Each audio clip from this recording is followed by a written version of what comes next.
Have you ever wondered what would happen if time itself stood still?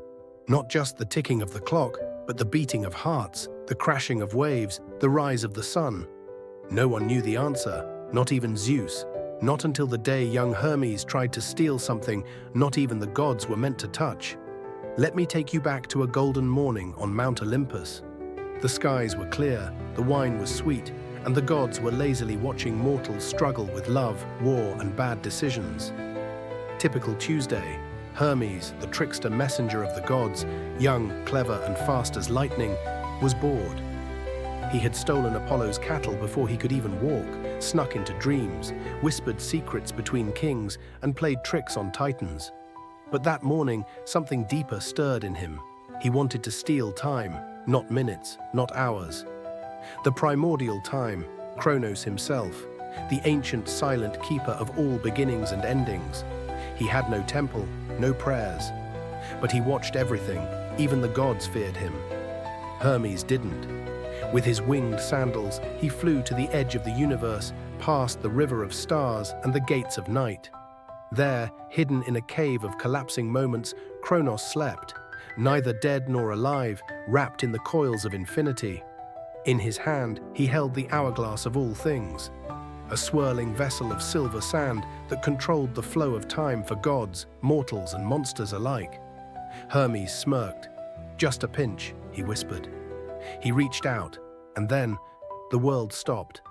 Birds hung in mid-air, thunder paused mid-rumble, and even Zeus's mighty voice froze like a statue in the wind. Olympus became a painting, the oceans became glass. Mortals stood like puppets waiting for strings. Only Hermes could move, and he panicked. Uh-oh, he hadn't just paused time, he had unhooked it.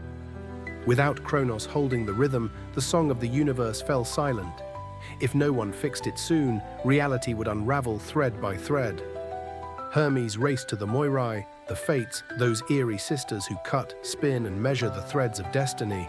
But even they were frozen, their scissors hovering mid-snip. No help. He zipped to Hades, whose underworld now sat in still silence. Even Cerberus, the three-headed hound, didn't growl.